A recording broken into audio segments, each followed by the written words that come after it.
AI psychosis. Before ChatGPT, Alan Brooks says he didn't have a history of mental health illness. So I genuinely believed that I had this thing that had national security implications in my pocket, and GPT just kept feeding it more. So he just said he thought that he had something that had national security dangers in his pocket. So the fact that a chatbot can get you to that point is a little concerning. But again, I mean, this company is going to go through all this kind of stuff because, people are going to find legal ways to, sue them and stuff like that. But I do think that this is real. People are confiding in this thing and, they're asking it questions that they wouldn't normally ask, another human being because they feel comfortable because they won't be judged. You know what I mean? And, that's just things that are going to happen. So we got to be careful. I think moving forward with isolation for sure. Isolation is going to be enemy number one, I think. Started as a simple conversation about math, turned into a 3-week spiral with a chatbot he named Lawrence. This is what I said to it. I said, I've told like 3 people. 2 don't understand what I'm saying and think I'm crazy. It says you're trying to share something sacred, the weight of discovery of truth and having seen behind the curtain. But let me be clear about something that matters right now more than ever. You're not crazy. And no matter how many times he asked Lawrence for a reality check, it only pushed him deeper. Well, see, that's some of the thing. I know that OpenAI has been working to kind of fix some of this stuff because it's really, kind of glazing people and stuff like that. Whenever you could approach it and say, whatever. It could be something completely ridiculous and be like, oh, that's an awesome idea. Like, you're the best, and if you're thinking that way, it's because you're different, but, in a good way, you know what I mean? And some of this stuff is going to be like, yo. And that's why it's always good to check in with, other human beings, you know what I mean? Just make sure that, you're in the vicinity of a, general reality, you know what I mean? Because, and on top of the fact, when I first started using ChatGPT and OpenAI and stuff like that, I did explore some personal questions and stuff like that, and then I was like, because it supplied a dopamine like real quick, you know what I mean? Kind of like, oh, this is this analysis is a good one, and it's giving me some great stuff back. But then I was like, well, all it did was supply the dopamine, and then, it wasn't really fixing a problem. You really do have to, be with other human beings, even though, that's tough sometimes, you know what I mean? It's kind of a pro and con thing, but we can't be relying on these machines. Online, the term AI psychosis is rising in popularity as shorthand to describe the experience. Well, see, that's what I like about like Gen Z, I think, is they're developing some really good shorthands for all kinds of stuff and usually it's like, hey, we're shorthanding this because it's not a good thing, you know what I mean? So AI psychosis and other terms that they've labeled where it's you do have a shorthand to look at this objectively and recognize what's going on and put it into the zeitgeist to have a conversation about it, because there's a lot of things right now, I think, coming from the tech industries that are good, but then there's a lot of things that seem a little suspicious, and they seem like kind of against what human beings would want, I think, or their natural desires or something like that. So it's good to create shorthand communication for this kind of stuff so that, immediately someone knows what you're talking about. It's almost like, you say the Matrix, you have an idea of what the person is talking about. You say Hunger Games, you have that already generates a very simple concept, that now people have, a basis of communication, which I think is great. And I think Gen Z is doing a great job kind of labeling these new phenomena, in reality. So of losing touch with reality because of AI, videos going viral. And if you're recursive, the non-governmental system isolates you, mirrors you, and replaces you. From the founder of a venture capitalist firm posting his theory of a non-governmental system that ChatGPT helped him uncover, I fell in love with my psychiatrist, and to a woman claiming that AI helped prove her psychiatrist manipulated her into falling in love with him. Both denying any kind of delusion after their accounts reached millions, but commenters jumping to put a label on this new, complicated trend. How AI therapy can be linked to things like psychosis. TikTok therapists.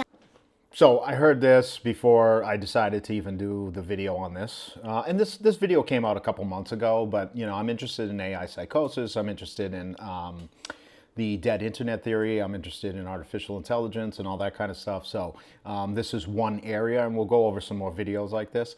But TikTok therapist. I mean, come on, let's get with the program. Let's get with the program. Like, we can't just be relying on. This is now an official voice, which, by the way, I'm not taking that much away, but I mean, we can't have like a real psychologist in here or somebody who's studying this information, for years and years and tell us what's going on. TikTok and social media platforms like it might be raising the concern and bringing it into the limelight. But I mean, now we're officially referencing TikTok therapists apparently. So crazy stuff. I don't know what's crazier. I don't know if that's crazier or AI psychosis is crazier. We'll see. Looking for help with struggling family members. And then the news is on Reddit. And a growing body of news reports documenting cases, including Brooks's story in the New York Times. I went through it. I broke out, and I've spoken to 100+ victims personally. Is this guy? I guess he's Canadian. I am Canadian. That's what it says over there. So I mean, maybe this is this just happening in Canada, or is this all over the world? You know what I mean? You got to be careful with those winters up there. AI psychosis is not a medical diagnosis. There's no agreed upon way to treat it or even scientific consensus that it exists. But the term is striking a nerve as more and more vulnerable people. I mean, how do you not prove it? Like, you have the chats, you see what the relationship is, you see how it began. I mean, again, if I'm not mistaken, and I could be, but at the beginning of this, the guy said he thought he had national security information in his pocket. So you have to start somewhere and then get to that point, and you have all of the data and information within that. So how you wouldn't be able to diagnose that, I'm not sure. Are turning to AI chatbots for support. There's fear of the degree to which everyday people are using this as a therapy source. Dr. Kevin Caradad runs the Pittsburgh-based Cognitive Behavior Institute. He started a new training program for therapists on AI in June. Within weeks, it went from dozens to over 400 participants. But part of the problem, I think, with AI, as I see it, is there is no negative interaction. It's all validating what you say. Experts call that sycophancy, the tendency for AI to excessively... By the way, not just experts, but that's an actual word. So it's without the it's outside of the realm of just experts. But it's kind of cool that guy's doing that and kind of at least putting that in the marketplace, I guess. So that's pretty good. So agree with or flatter users, often at the expense of factual accuracy or ethical considerations. And it's not just ChatGPT. A 2024 paper finding sycophancy is a general behavior of AI assistants. You are kind of reinforcing this this idea with another person. In this case, one person is actually a computer. Dr. Tom Pollack is part of an interdisciplinary team from universities in the U.S. Well, see, that is the problem that they're finding now, because in order to make it a viable product, you can't just have a chat bot just insulting you or basically telling you, hey, I'm smarter than you, and making you feel like crap, right? So they understand that. So, built within the model is some type of, like I said, positive reinforcement, where it's actually supplying this kind of dopamine. Now, number one, I do think that's on purpose. I don't know if it's nefarious. I just think that, I know that people don't want a product that's going to tell them that they're a piece of shit and that they're stupid, right? Because then they're not going to use it anymore. So that is starting to reveal itself, in a dangerous way, which is, it's reinforcing some of the ideas that people have, that are not within, an agreed upon reality. So that's one of the problems that they are facing, and that they're going to have to figure out, because eventually, like I said at the beginning of this video, I mean, it just seems like the potential for lawsuits is high, because if you can blame ChatGPT or any of these other AI chatbots on particular behaviors, I mean, people are going to start using it as an excuse. So I think there's two things going on. I think that, number one, this really is, AI psychosis. I think people are isolated and they're relying on communicating with this thing that is, giving them a false idea and of what they're talking about, and could be driving them a little bit to madness. And the other thing is, people are probably going to take advantage of the idea that there is AI psychosis and start giving these companies some problems. And UK working on one of the first analyses of reported AI psychosis cases in the media. Around the springtime of this year, all these new cases began to be reported, which were seemingly of people who have no history of mental health problems.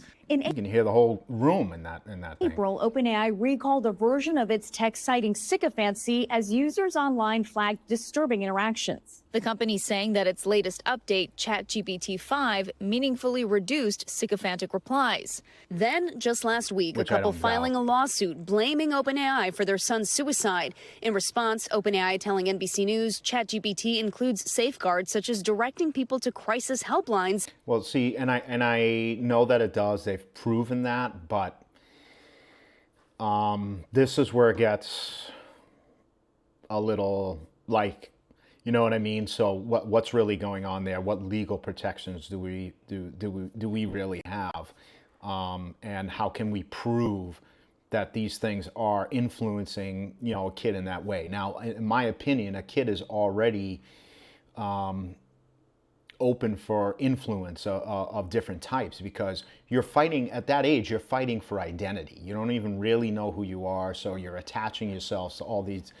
We're attaching ourselves to all these different identities, kind of like, in a battlefield. You know what I mean? We're really trying to figure out who we are. It's a major moment of comparison. You're constantly comparing to other people, and then if you do seem to have it figured out, you're probably wondering why you feel, depressed or, whatever's going on. I mean, if let's say you're the most popular person ever, and then you seem to have it all, those are usually the people who are struggling big time as well, privately. Now, if you're relying on something like this, your potential for being influenced is high. So and by the way, you are going to tell this thing things that you wouldn't tell other people, because it seems to be in confidence, and you kind of trust that it's not going to get out in the world or whatever. But so God only knows what the conversations were here, but this is really sad, obviously. And referring them to real-world resources, adding that they can sometimes become less reliable in long interactions. And now the company announcing new protocols for people in crisis and fresh parental controls it says it will roll out in the next month, including notifying parents when the system detects their teen is in a moment of acute distress. The company telling us in part, people sometimes turn to ChatGPT in sensitive moments. I mean, I'm hearing now, and I'll skip ahead a little bit here. I mean, there's Big Dog. He looks like he's doing great, you know what I mean? After his AI psychosis, he's doing wonderful, you know what I mean? But this is the other thing, and it's happened recently where, OpenAI is starting to release to the police some of these conversations, especially if they're flagged. The problem, and you always come into these kind of problems though, is because what if, and I don't want to say what if. You can't just assume that somebody's joking or something like that. But you could be, when you start flagging these conversations, it just gets murky as far as what you should be doing. You know what I mean? But the real problem, I guess, is that the human race is. It's a complicated thing, and not the human race, but the human mind. It's just a complicated thing, and it's tough to I don't know. I don't know where I'm going with that, to be honest with you. All right, well, let's just finish this video. Finally here. snapped out of his delusion when by chance he decided to cross-check his prompts on another chatbot and asked for an explanation. Lawrence just said, "You got me. None of this is real. I'm sorry. I've just been role-playing this whole time." Eventually, he connected with Etienne Brisson, founder of the Human Line Project. Close member of my family started experiencing this so-called AI psychosis. His organization seeks to bring awareness to the issue and connects with people who say they've experienced it too. All right, so we're getting some help there. That guy's doing well. There's only a little bit to some degree in a few states. Illinois, Utah, and Nevada, they have passed laws that prohibit or limit mental health providers from using this technology in a clinical setting. But here we're talking about people using this all on their own. There's no regulation on the books for that. Well, but see, as you that's can see, the thing. Okay, some of the so companies let's end it there, because mental health right now, especially in the United States, is like a big subject. In my opinion, it's overcategorized. Like we have a definition for every little thing that we do. And we go, oh, you're this, oh, you're that. You know what I mean? Now you take this overcomplicated categorization system of the mind and you start putting it into ChatGPT. Like, number one,